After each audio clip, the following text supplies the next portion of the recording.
झारखंड सरकार आपके घर डिजी साथ लेकर आई है। अब पढ़ाई नहीं रुकेगी।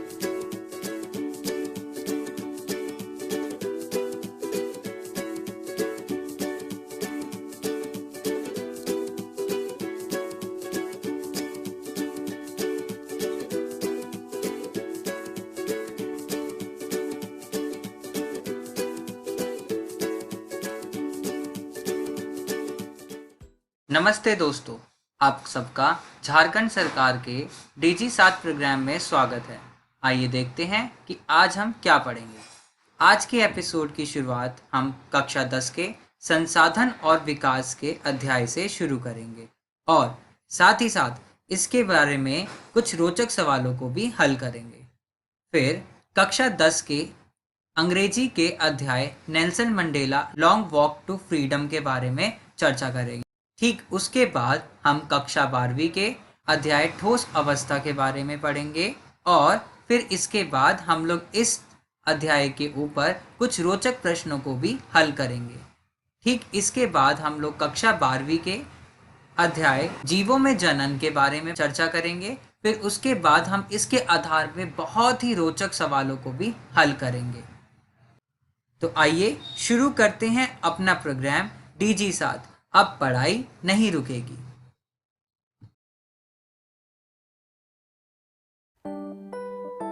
Hello friends, Hindi smart class में आपका स्वागत है। आज हम जिस विषय पर बात करेंगे वह है संसाधन एवं विकास भाग 2।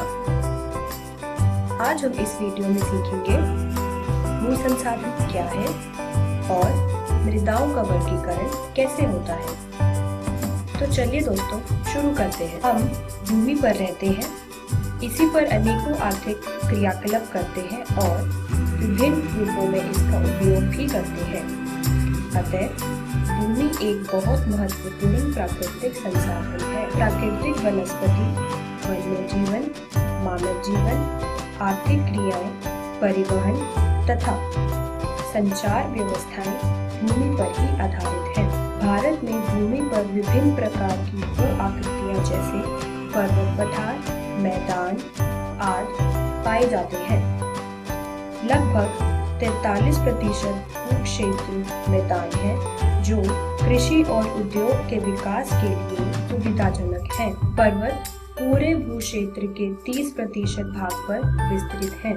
देश के क्षेत्रफल का लगभग 27% हिस्सा पठारी क्षेत्र है। इस क्षेत्र में खनिजों, जीवाश्म ईंधन और वनों का अपार संचय कोश है।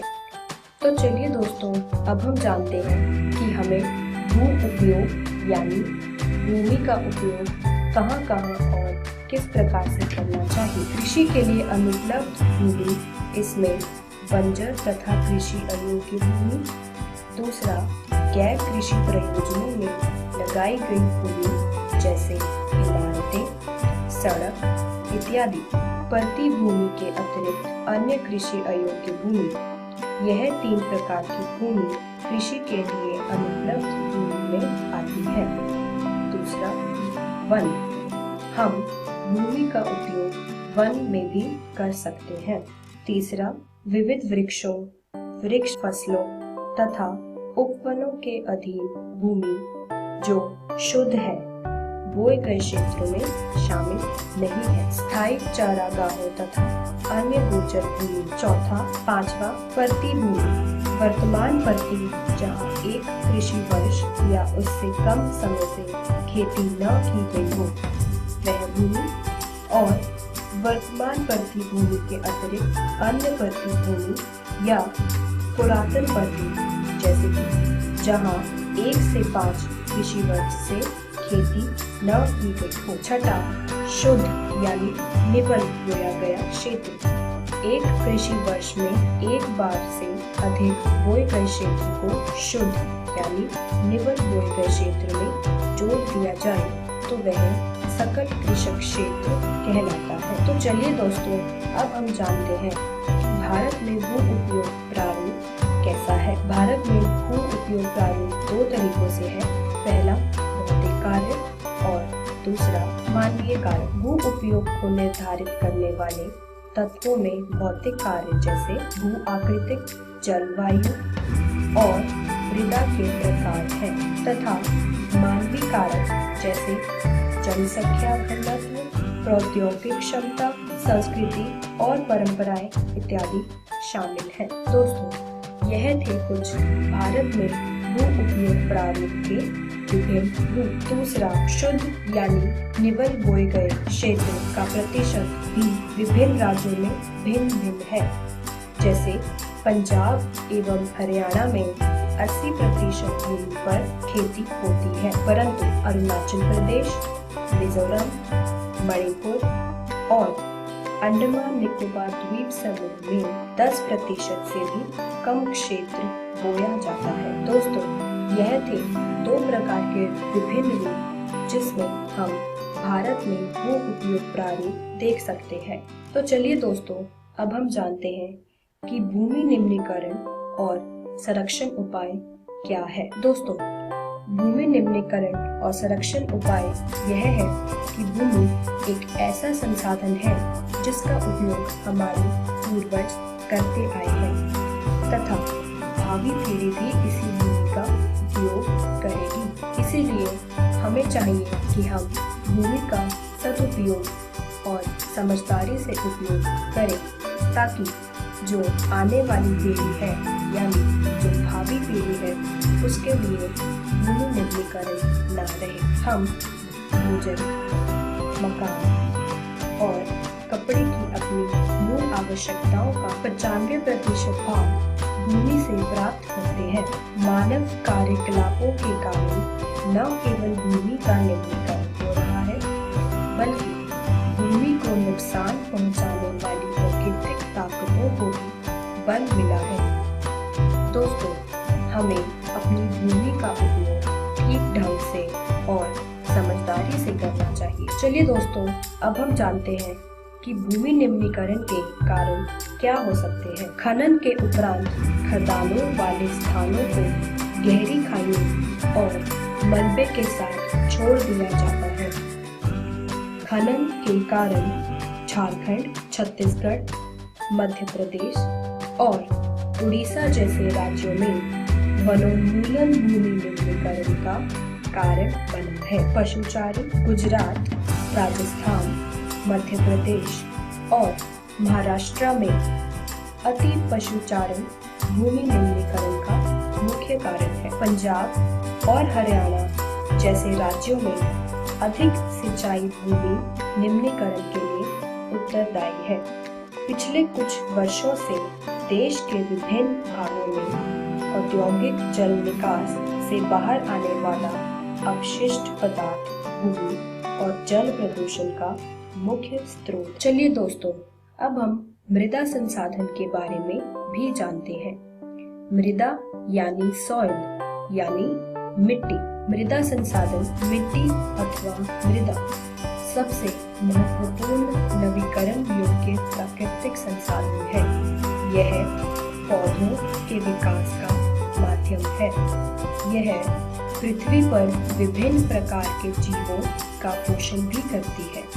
प्रकृति के अनेकों तत्व जैसे तापमान परिवर्तन, बहते जल की क्रिया, पवन, हिमनदी और अपघटन क्रियाएं आदि मृदा बनने की प्रक्रिया में योगदान देती है और जैव और अजैव पदार्थ मृदा के बनने की प्रक्रिया में भी योगदान देते हैं। तो चलिए दोस्तों, अब हम जानते हैं कि मृदाओं का वर्गीकरण कैसे और कितने भाग में हुआ है। भारत में अनेक प्रकार के उच्चावच, भू आकृतियां, जलवायु और वनस्पतियां पाई जाती हैं। इसी कारण अनेक प्रकार की मृदाएं विकसित हुई हैं, जैसे जलोढ़ मृदा, काली मृदा, लाल और पीली मृदा, लेटराइट मृदा, मरुस्थलीय मृदा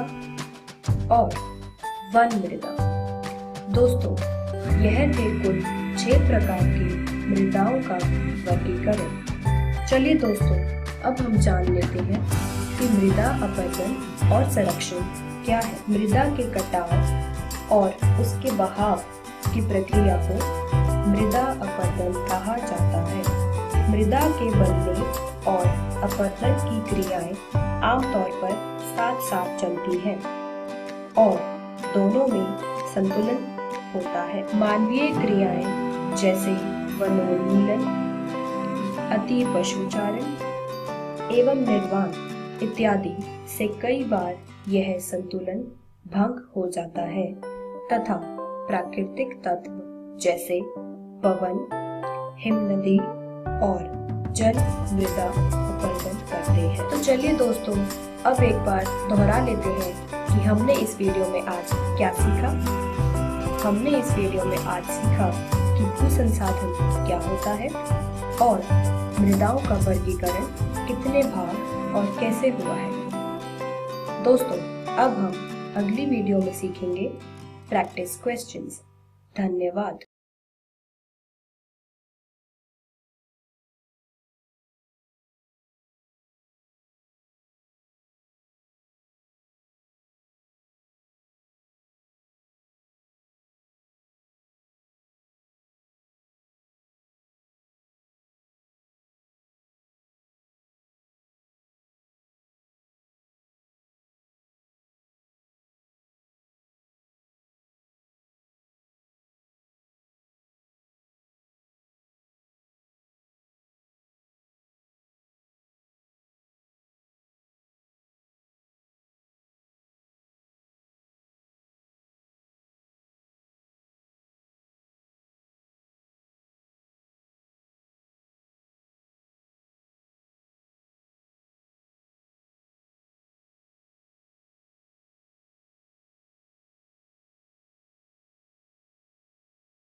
हेलो दोस्तों, कैसे हो? आज हम आपकी क्लास 10th का इंग्लिश का सेकंड चैप्टर शुरू करने जा रहे हैं, जो आपका बहुत ही इम्पॉर्टेंट चैप्टर है। उसका नाम है Nelson Mandela long walk to freedom, जो आपकी इंग्लिश की ही बुक फर्स्ट लाइट का है। दोस्तों, ये चैप्टर नेल्सन मंडेला की ऑटोबायोग्राफी यानी उनकी आत्मकथा का एक हिस्सा है। तो जो भी चीज़ें और जो भी बातें हम पढ़ेंगे और सीखेंगे वो सभी नेल्सन मंडेला द्वारा रिटन है, यानी उनके द्वारा रची गई हैं। उनके जीवन का एक्सपीरियंस है वो सब। आइए दोस्तों, देखते हैं कि हम आज के इस वीडियो में क्या क्या सीखेंगे, क्या क्या पढ़ेंगे। अबाउट नेल्सन मंडेला, मतलब नेल्सन मंडेला के बारे में और उनके जीवन के बारे में थोड़ा सा जानेंगे, कुछ पढ़ेंगे। Beginning of oath day. दोस्तों, जैसे मैंने आपको बताया ही, ये चैप्टर नेल्सन मंडेला की ऑटोबायोग्राफी का एक हिस्सा है और इस चैप्टर में उन्होंने अपने जीवन में उस दिन का अनुभव बताया है जिस दिन वो साउथ अफ्रीका यानी दक्षिण अफ्रीका के प्रेसिडेंट मतलब राष्ट्रपति बने थे। तो आइए हम नेल्सन मंडेला के बारे में कुछ बातें जान लेते हैं। He was south Africa's first black president, मतलब वो दक्षिण अफ्रीका के पहले ऐसे राष्ट्रपति थे जिनका रंग गोरा नहीं था। African National Congress party won 252 out of 400 seats. उनकी राजनीतिक पार्टी का नाम अफ्रीकन नेशनल कांग्रेस था और उसने 400 में से 252 सीट्स जीती थी उस इलेक्शन में। स्पेंट 30 इयर्स इन प्रिजन, वो 30 साल जेल में भी बिता चुके थे। देखिए दोस्तों, उन्होंने कोई क्राइम मतलब कोई अपराध नहीं किया था, वो तो अपने और काले लोगों के हक के लिए लड़ते थे जो गोरे लोगों को बिल्कुल भी पसंद नहीं आता था, इसीलिए उनको जेल में रखा गया था। Fought first democratic election of the country, मतलब उन्होंने जो इलेक्शन यानी जो चुनाव लड़ा था वो उनके देश साउथ अफ्रीका का पहला लोकतांत्रिक चुनाव था।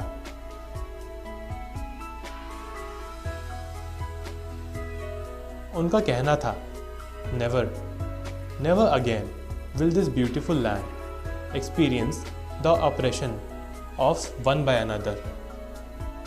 इसका मतलब है, आज के बाद इस खूबसूरत धरती पे कोई भी व्यक्ति एक दूसरे को नीचा नहीं दिखाएगा। उन्होंने कुछ इस तरह लिखा था, 10 मई एक बहुत ही खूबसूरत और साफ दिन था।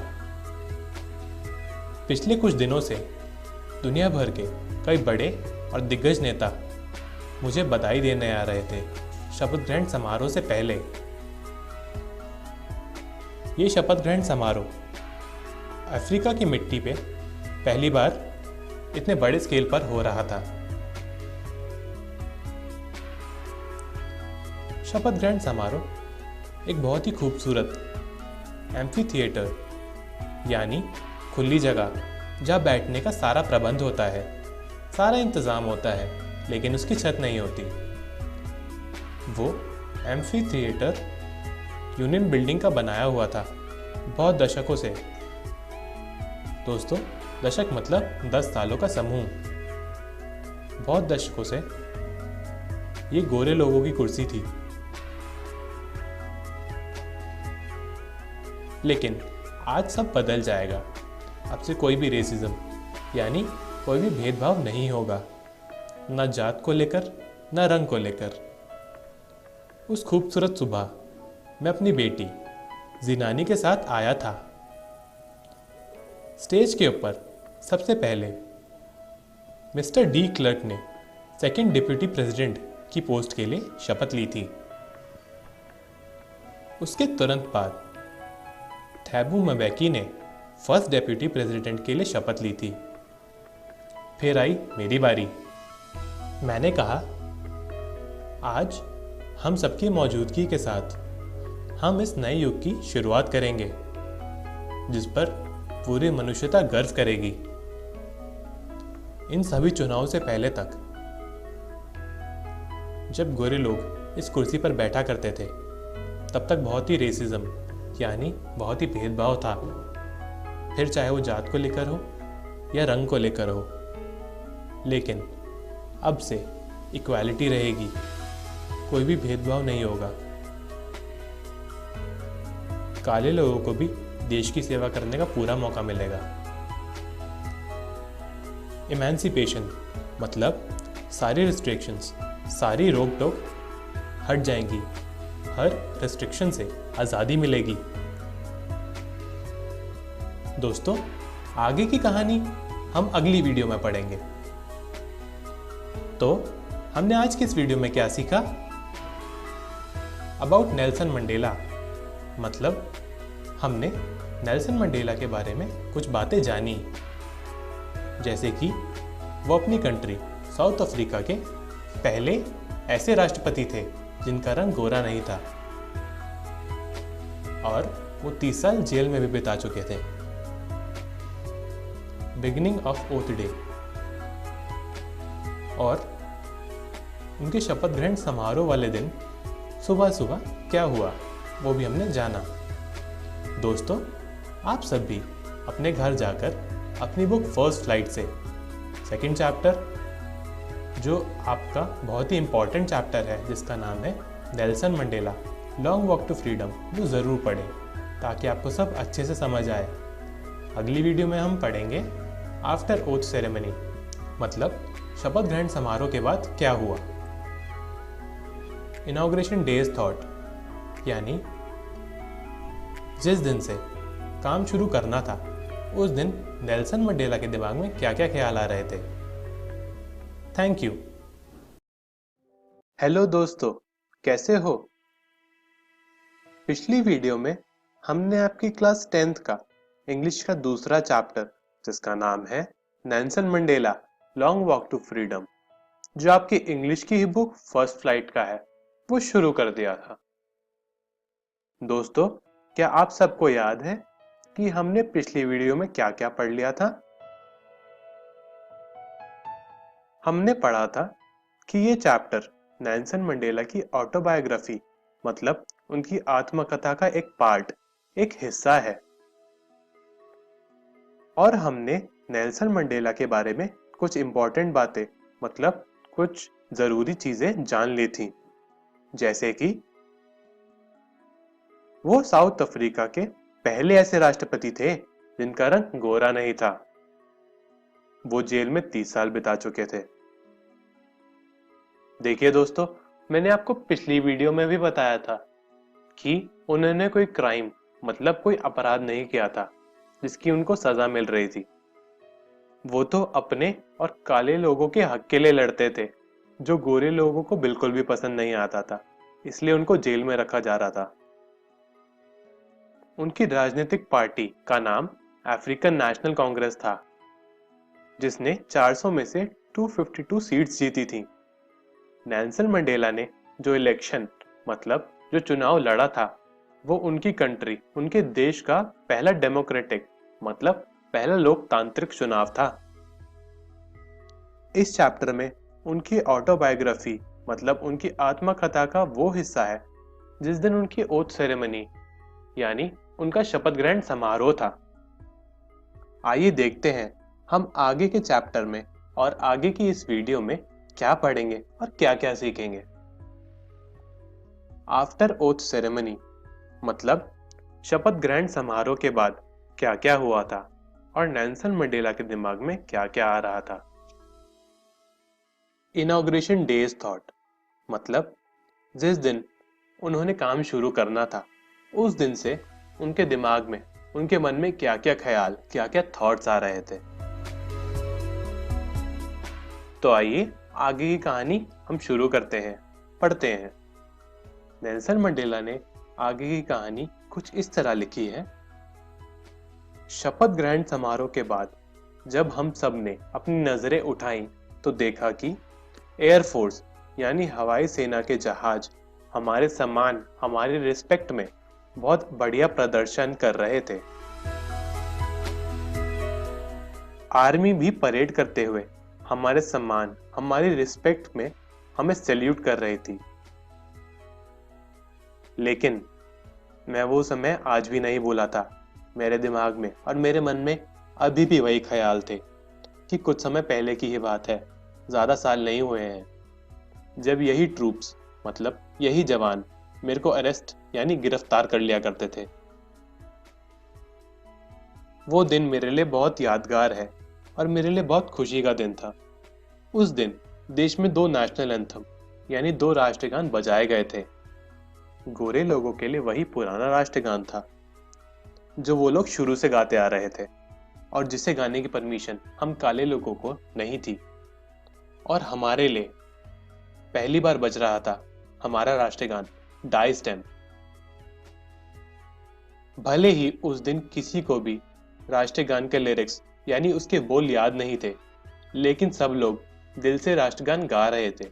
दिल से बहुत ही खुश थे कि उनको भी सम्मान मिल रहा है, उनको भी इक्वालिटी मतलब एक समान दर्जा मिल रहा है। 20वीं सदी के पहले दशक में दोस्तों, मैंने आपको पिछली वीडियो में बताया था कि दशक का मतलब 10 सालों का समूह होता है।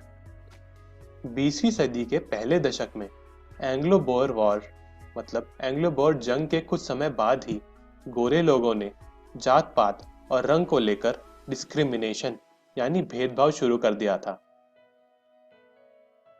पर अब इस 20वीं सदी के आखिरी दशक में कोई भी रेसिज्म यानी कोई भी भेदभाव नहीं होगा, फिर चाहे वो जाति को लेकर हो या रंग को लेकर हो। और ये दिन हजारों के सैक्रिफाइस यानी बलिदान की वजह से आया है जो सोचा भी नहीं जा सकता। आज से हम सबको इक्वालिटी यानी एक समान दर्जा तो जरूर मिल गया है, हम सब आजाद भी हो गए हैं, लेकिन उस भेदभाव की पॉलिसी यानी उस नीति की वजह से हमारे देश और हमारे देश के लोगों के ऊपर बहुत बुरा प्रभाव पड़ा है, जिससे बाहर आने में हमें पीढ़ियां तो नहीं लेकिन कुछ साल जरूर लग जाएंगे। लेकिन जैसे हर सिक्के के 2 पहलू होते हैं, इस पॉलिसी के भी थे। जैसे कि इतने सालों के भेदभाव के बाद भी कुछ बहुत जिगरे और हिम्मत वाले लोग बाहर निकल के आए, जैसे Oliver Tambo, Walter Sisulu, chief Luthuli, Yusuf Dadoo, Bram Fischer और रॉबर्ट सुबुकवे। मेरा मानना है नफरत और भेदभाव कभी भी पैदा होने के साथ नहीं आती, वो बच्चों को सिखाई जाती है। कोई भी बचपन से डिस्क्रिमिनेशन यानी भेदभाव नहीं करना चाहता, ना वो जानता है। और अगर भेदभाव डिस्क्रिमिनेशन सिखाया जा सकता है तो प्यार भी सिखाया जा सकता है। बच्चों को ये भी सिखाया जा सकता है कि हमें प्यार के साथ रहना चाहिए, किसी के साथ लड़ाई झगड़ा या भेदभाव नहीं करना चाहिए। आगे की कहानी बच्चों हम अगली वीडियो में पढ़ेंगे। तो दोस्तों, हमने इस वीडियो में क्या क्या पढ़ा, क्या क्या सीखा। आफ्टर ओथ सेरेमनी मतलब शपथ ग्रहण समारोह के बाद क्या क्या हुआ और नेल्सन मंडेला के दिमाग में क्या ख्याल आ रहे थे। दोस्तों, शपथ ग्रहण समारोह के बाद उनको सलामी दी जा रही थी एयरफोर्स और जवानों के द्वारा, और नेल्सन मंडेला के दिमाग में ये ख्याल आ रहे थे कि कुछ सालों पहले तक यही जवान मुझे अरेस्ट मतलब गिरफ्तार कर लिया करते थे और आज ये मुझे ही सलामी दे रहे हैं। इनॉग्रेशन डेज थॉट मतलब जब वो काम करने लगे तो उनके दिमाग में क्या क्या ख्याल आ रहे थे। दोस्तों, उनके दिमाग में ख्याल आ रहा था कि भले ही हम सब आजाद हो गए हैं, इक्वालिटी मतलब एक समान दर्जा मिल रहा है हम सबको, लेकिन भेदभाव की पॉलिसी मतलब उस नीति ने बहुत बुरा असर करा है, जिससे बाहर निकलने के लिए हमें कुछ साल जरूर लग जाएंगे। दोस्तों, आप सब अपने घर जाके अपनी बुक फर्स्ट फ्लाइट से chapter Nelson Mandela long walk to freedom जरूर पढ़ें, ताकि आपको कहानी अच्छे से समझ आ जाए। अगली वीडियो में हम देखेंगे thoughts in mind of Nelson Mandela मतलब नेल्सन मंडेला के दिमाग में क्या क्या ख्याल आ रहे हैं, उनके दिमाग में क्या क्या चल रहा है। Thank you.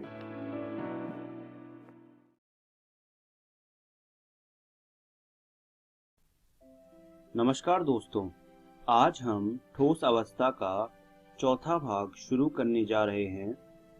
इस वीडियो को शुरू करने से पहले आइए देखते हैं कि हम आज के इस वीडियो में कौन कौन से विषयों पर बात करने वाले हैं। सबसे पहले हम धातु आधिक्य दोष के बारे में पढ़ेंगे। उसके बाद हम विद्युतीय गुणों के बारे में पढ़ेंगे और आखिरी में हम चुंबकीय गुणों के बारे में पढ़ेंगे। तो आइए शुरू करते हैं धातु आधिक्य दोष से। अभी जो आपके सामने चित्र आया है वो NaCl ठोस का चित्र है। NaCl ठोस Na+ और Cl- से मिलके बना होता है। अब होता क्या है, एक जगह से Cl- गायब हो जाता है। Cl- के बाहर निकलने की वजह से उस जगह में एक इलेक्ट्रॉन कब्जा कर लेता है। जब वो इलेक्ट्रॉन कब्जा कर लेता है तो उस जगह को जहां पर वो इलेक्ट्रॉन होता है उसे F सेंटर कहा जाता है। F सेंटर जो होता है वो ठोस को रंग प्रदान करता है। तो यह होता है धातु आधिक्य दोष। अब बात करते हैं ठोस के विद्युतीय गुण। अगर हम विद्युतीय गुणों के हिसाब से ठोसों का वर्गीकरण करें तो ठोस 3 प्रकार के होते हैं: चालक, विद्युत रोधी और अर्धचालक।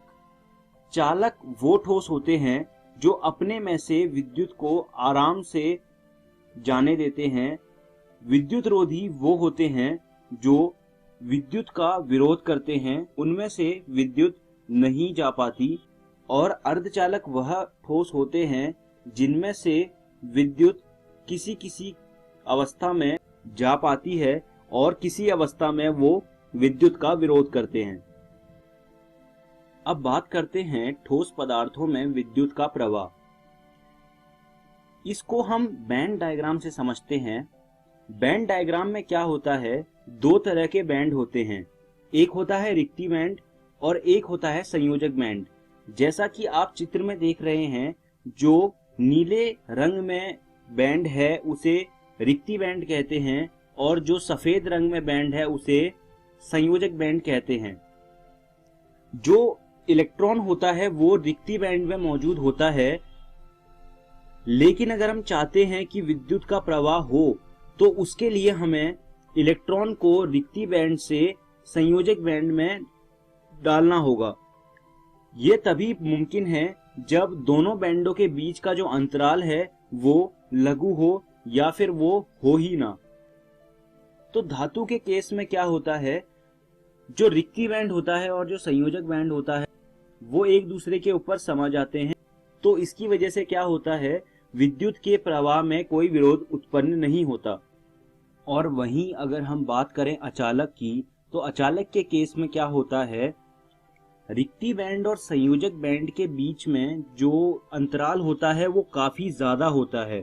तो इसकी वजह से क्या होता है कि जो इलेक्ट्रॉन है वो उस अंतर को लांघ नहीं पाता और उसमें से चालन नहीं हो पाता। तो अब बात करते हैं अर्धचालक की। तो अर्धचालक के केस में क्या होता है, जो रिक्ति बैंड होता है और जो संयोजक बैंड होता है उसमें जो अंतर होता है वो लघु होता है। तो इसकी वजह से इलेक्ट्रॉन किसी किसी अवस्था में उस अंतराल को लांघ पाता है और किसी किसी अवस्था में उस अंतराल को नहीं लांघ पाता। इसीलिए अर्धचालक के केस में विद्युत का प्रवाह हो भी सकता है और नहीं भी। तो ये था एनर्जी बैंड डायग्राम। अब बात करते हैं परिभाषाओं की। कुछ परिभाषाएं हैं जिनको आपको थोड़ा ध्यान देना होगा, थोड़ी महत्वपूर्ण है वो परीक्षा के उद्देश्य से। पहली परिभाषा है अपमिश्रण। इस प्रक्रिया में चालकता बढ़ाने के लिए ठोस में उचित अशुद्धि मिलाई जाती है। वैसे तो हमने बचपन से ये सीखा है कि अशुद्धि को नहीं मिलाना चाहिए किसी भी चीज में, क्योंकि चीजें शुद्ध ही सही रहती हैं। लेकिन ठोसों के केस में ऐसा नहीं होता। ठोसों के केस में हम उचित मात्रा में अशुद्धि मिलाते हैं। इसका कारण ये है कि अशुद्धि मिलाने से ठोसों की चालकता बढ़ती है। तो यह अपमिश्रण की परिभाषा है। अब बात करते हैं इलेक्ट्रॉन धनी अशुद्धियों की। ये अशुद्धियां वो होती हैं जिनमें इलेक्ट्रॉन की मात्रा ज्यादा होती है। इलेक्ट्रॉन न्यून अशुद्धि, इन अशुद्धियों में कम मात्रा में इलेक्ट्रॉन मौजूद होता है। जैसा इलेक्ट्रॉन धनी अशुद्धियों में इलेक्ट्रॉन ज्यादा मात्रा में मौजूद होता था, इन अशुद्धियों में इलेक्ट्रॉन कम मात्रा में मौजूद होता है। इलेक्ट्रॉन धनी अशुद्धियों को अंग्रेजी में एन टाइप सेमीकंडक्टर कहा जाता है और इलेक्ट्रॉन न्यून अशुद्धियों को अंग्रेजी में पी टाइप सेमीकंडक्टर कहा जाता है। अब बात करते हैं ठोसों के चुंबकीय गुणों की। सबसे पहले बात करते हैं अनुचुंबकत्व पदार्थों की। ये पदार्थ चुंबकीय क्षेत्र द्वारा दुर्बल रूप से आकर्षित होते हैं। अगर हम इन्हें चुंबकीय क्षेत्र में रख दें तो वो क्षेत्र इन पदार्थों को अपनी तरफ दुर्बल रूप से आकर्षित करेगा। फिर आते हैं प्रतिचुंबकत्व पदार्थ। ये पदार्थ चुंबकीय क्षेत्र द्वारा दुर्बल रूप से प्रतिकर्षित होते हैं। प्रतिकर्षित मतलब जो चुंबकीय क्षेत्र है वो प्रतिचुंबकत्व पदार्थों को अपने आप से दूर भेजने की कोशिश करता है। फिर आते हैं लोह चुंबकत्व पदार्थ। ये पदार्थ चुंबकीय क्षेत्र द्वारा प्रबलता से आकर्षित होते हैं। मतलब अगर हम इन पदार्थों को चुंबकीय क्षेत्र में रख दें तो चुंबकीय क्षेत्र इन्हें प्रबलता से अपनी ओर आकर्षित करेगा। लोह चुंबकत्व पदार्थों का सबसे अच्छा उदाहरण है लोहा और कोबाल्ट और निकल। अब बात करते हैं प्रतिलोह चुंबकत्व पदार्थों की।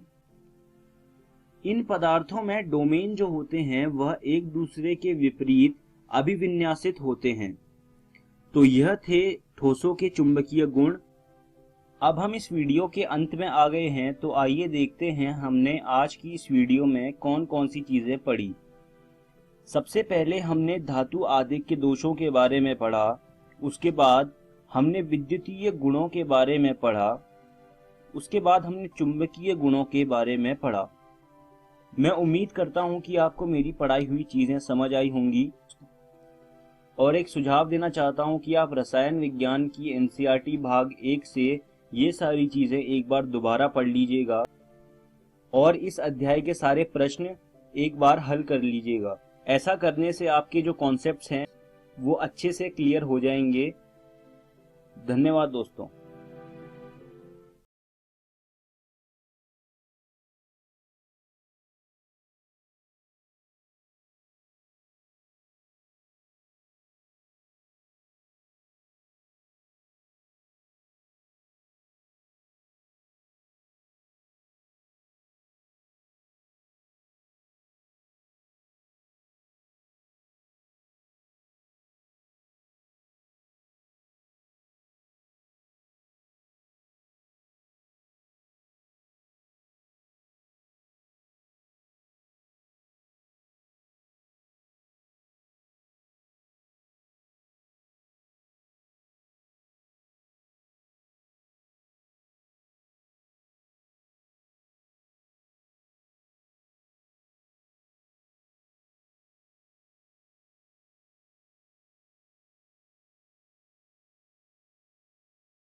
हेलो दोस्तों, आज भी हम अध्याय मानव जनन को जारी रखेंगे।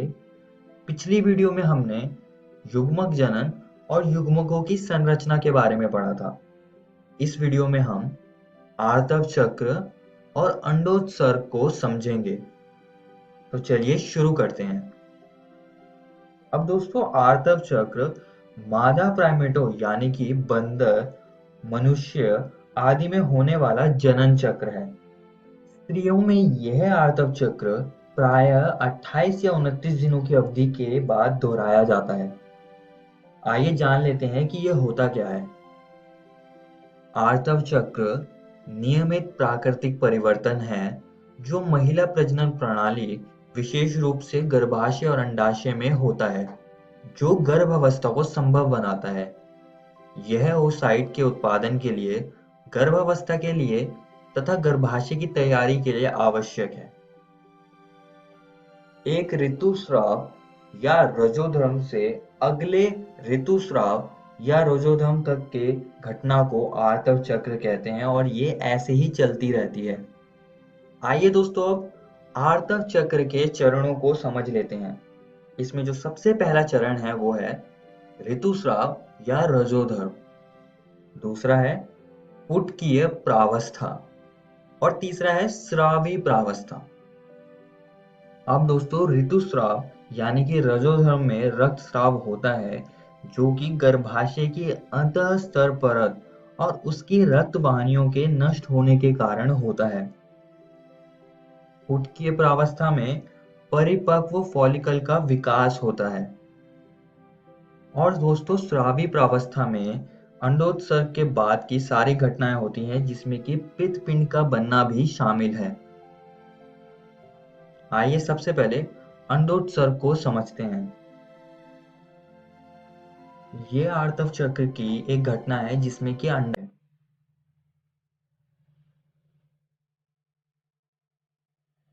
और अंत में जो अंडाणु है वो बाहर की तरफ आ जाता है जिससे कि अंडोत्सर्ग का प्रक्रिया पूरी तरह से हो जाती है।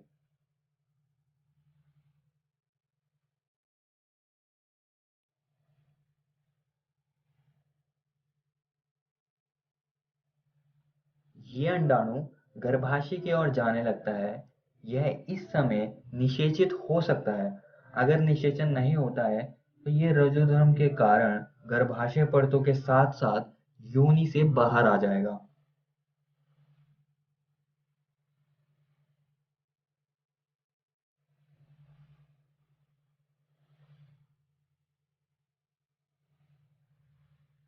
अब दोस्तों आर्तव चक्र में कुछ घटनाएं होती हैं तो अब हम उनको समझेंगे। सबसे पहली घटना है गर्भाशय घटनाएं। तो जैसा कि दोस्तों मैंने आप सभी को बताया कि आर्तव चक्र में कुछ चरण होते हैं जैसे कि ऋतुस्राव, पुटकीय प्रावस्था और स्रावी प्रावस्था। यहाँ पर मैंने दिनों को दिखाया हुआ है जो कि आर्तव चक्र में होते हैं। अब ये वाली लाइन रजोदर्शन यानी कि मासिक धर्म को दिखा रही है, जिसका मतलब है कि यहाँ पर गर्भाशय की अंतःस्तर और रक्त वाहिनियां नष्ट हो रही है जिसके कारण एक तरल पदार्थ योनि से बाहर आता है। और ये वाली लाइन गर्भाशय घटना को दिखा रही है। अगर दोस्तों आप गर्भाशय घटना वाली रेखा को देखें तो ऋतुस्राव वाले चरण में ये नीचे की ओर जा रहा है, जिसका सीधा साधा मतलब है कि यहाँ पर गर्भाशय अंतःस्तर और रक्त वाहिनियां नष्ट हो रही हैं जिसकी वजह से ऋतुस्राव होता है। और फिर बाद में ये ऊपर की तरफ जा रही है, जिसका मतलब है कि गर्भाशय अपने आप को तैयार कर रहा है निषेचित अंड के लिए।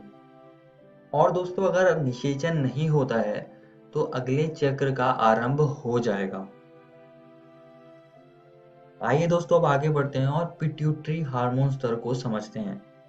ये वाली रेखा LH यानी कि ल्यूटिनाइजिंग हार्मोन को दर्शा रही है और ये वाली रेखा FSH यानी कि फॉलिकल स्टिमुलेटिंग हार्मोन को दर्शा रही है। अब जैसे कि आप देख सकते हैं कि पुटकीय प्रावस्था में ये दोनों हार्मोन ल्यूटिनाइजिंग हार्मोन और FSH हार्मोन पीक पर होंगे जो कि फॉलिकल्स के विकास में मदद करेगा। आइए दोस्तों अब आगे बढ़ते हैं और अंडाशय घटनाओं को समझते हैं।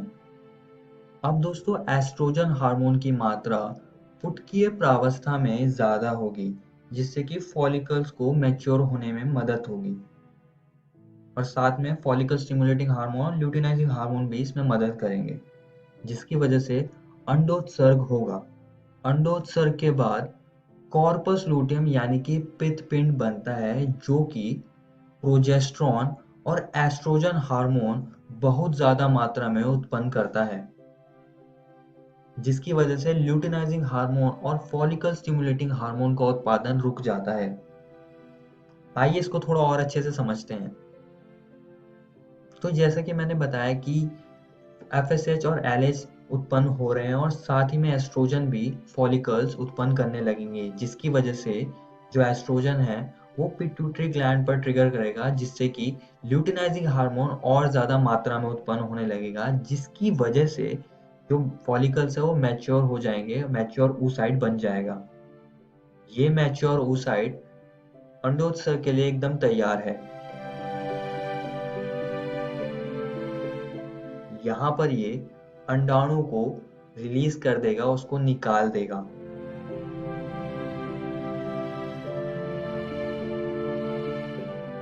और बचा हुआ हिस्सा पित्तपिंड यानी कि कॉर्पस लूटियम में बदल जाएगा।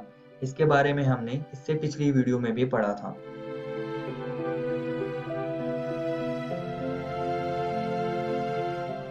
अब यहाँ पर पित्तपिंड कुछ चीजें उत्पन्न करेगा, जैसे कि प्रोजेस्टेरॉन, एस्ट्रोजन और इनहिबिन, जो कि फॉलिकल स्टिमुलेटिंग हार्मोन और ल्यूटिनाइजिंग हार्मोन के उत्पादन को रोक देगा।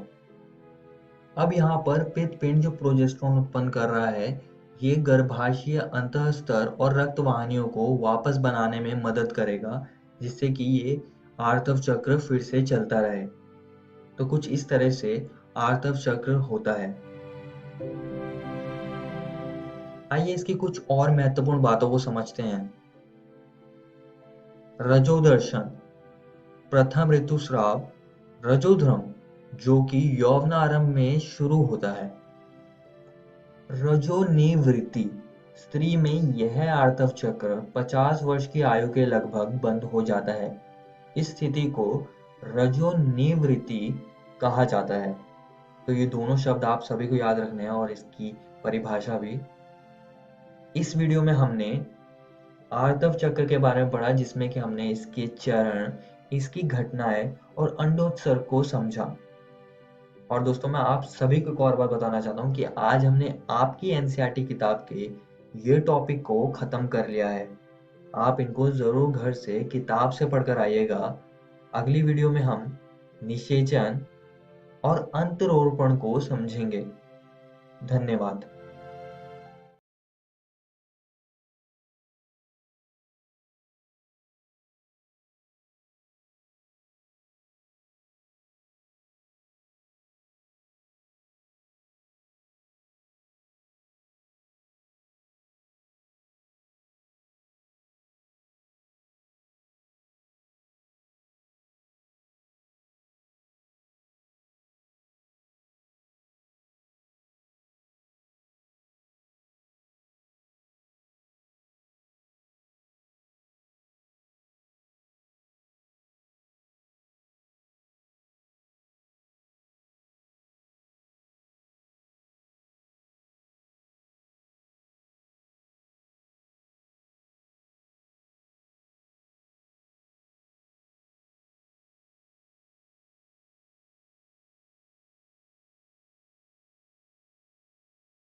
हेलो दोस्तों, आज भी हम इस अध्याय मानव जनन को जारी रखेंगे। पिछली वीडियो में हमने आर्तव चक्र के बारे में पढ़ा था।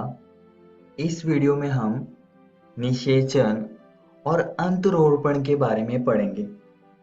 तो चलिए निषेचन से शुरू करते हैं। अब निषेचन क्या है? अब दोस्तों, निषेचन एक प्रक्रिया है जिसमें कि नर युग्मक और मादा युग्मक का संलयन होता है, जिसके बाद युग्मनज बनता है। और ये युग्मनज गर्भाशय की ओर यानी कि वुम्ब की ओर जाने लगता है, जहां पर इसका अंतरोपण हो जाता है। और यहाँ पर ही इसका आगे का विकास होगा, जिसके बारे में हम आने वाले वीडियोस में पढ़ेंगे। अब ये निषेचन होता कहाँ पर है उसको हम जान लेते हैं। निषेचन एम्पुलरी इस्थमिक जंक्शन में होता है। निषेचन तभी हो सकता है यदि अंडाणु तथा शुक्राणु दोनों एक ही समय में एम्पुलरी इस्थमिक जंक्शन पर पहुंच जाएं। तो ये चीज आप सभी को याद रखनी है। आइए दोस्तों, निषेचन को हम थोड़ा और अच्छे से समझ लेते हैं। अब ये शुक्राणु अंडाणु की ओर जा रहे हैं जिससे कि निषेचन की प्रक्रिया ये पूरी कर सकें। ये बहुत ही तेजी से तैर रहे हैं अपनी पूंछ की मदद से। अब अंडाणु कोरोना रेडिएटा की कोशिका से ढका होता है, जिसको इन शुक्राणुओं को क्रॉस करना होगा जिससे कि ये उसकी बाहरी परत ज़ोना पेलुसिडा तक पहुंच पाए। एक बार जब ये ज़ोना पेलुसिडा पे पहुंच जाते हैं, ये उससे अटैच हो जाते हैं स्पर्म रिसेप्टर की मदद से, जिससे कि इनके अग्रपिंडक कई सारे एंजाइम्स को उत्पन्न करने लगते हैं, जिसकी वजह से एक्रोसोमल प्रतिक्रिया होती है और ये अंदर की तरफ चले जाते हैं।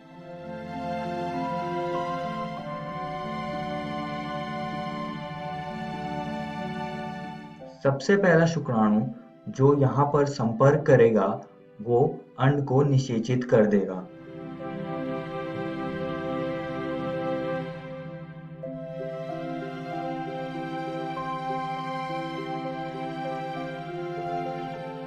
अब इस घटना से अंडाणु में कुछ बदलाव होते हैं जिससे कि जो बाकी के शुक्राणु होते हैं वो इससे अटैच नहीं हो पाते हैं।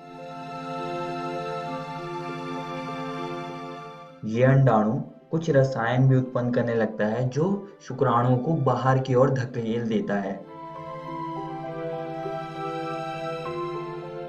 अब जब ये प्रतिक्रिया बाहर की ओर फैलती है तो ज़ोना पेलुसिडा परत कड़ी हो जाती है जिसमें कि स्पर्म फंस जाते हैं। ज़ोना पेलुसिडा के बाहर अब शुक्राणु अंडाणु से अटैच नहीं हो सकते हैं। अब इसी समय अंडाणु के अंदर कई चीजें हो रही हैं, जैसे कि जो मेल जेनेटिक मटेरियल होता है वो फैलने लगता है और इसके आसपास एक झिल्ली बनती है जिससे कि मेल प्रोन्यूक्लियस बनता है। इसके पास 23 गुणसूत्र होते हैं।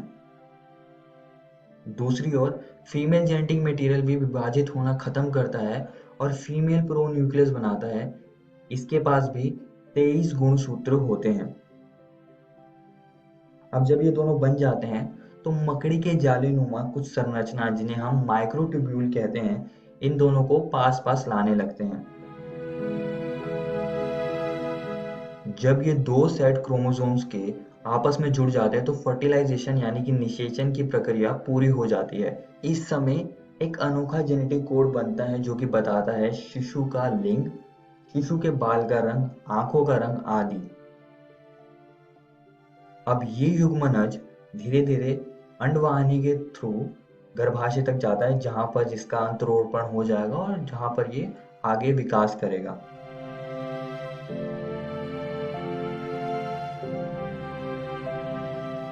आइए दोस्तों, अब आगे बढ़ते हैं और एक्रोसोमल प्रतिक्रिया यानी कि एक्रोसोमल रिएक्शन को समझते हैं। अब जब शुक्राणु अंडाणु की सरफेस से अटैच होते हैं तो वो एक्रोसोमल प्रतिक्रिया करते हैं, जिसमें कि शुक्राणु का अग्रपिंडक कुछ एंजाइम्स उत्पन्न करने लगता है, जिसमें कि आते हैं हाइलोरेनिडेज। अब ये एंजाइम क्या करता है, अब हम इसको समझ लेते हैं।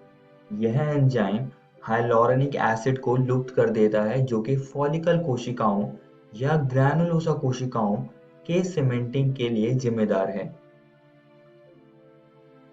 दूसरा एंजाइम है कोरोना पेनेट्रेटिंग एंजाइम CPE। ये एंजाइम कोरोना रेडिएटा को घुला देता है। और तीसरा एंजाइम है ज़ोना लाइसिन या एक्रोजिन। ये एंजाइम ज़ोना पेलुसिडा को डाइजेस्ट करता है। आइए दोस्तों, अब आगे बढ़ते हैं।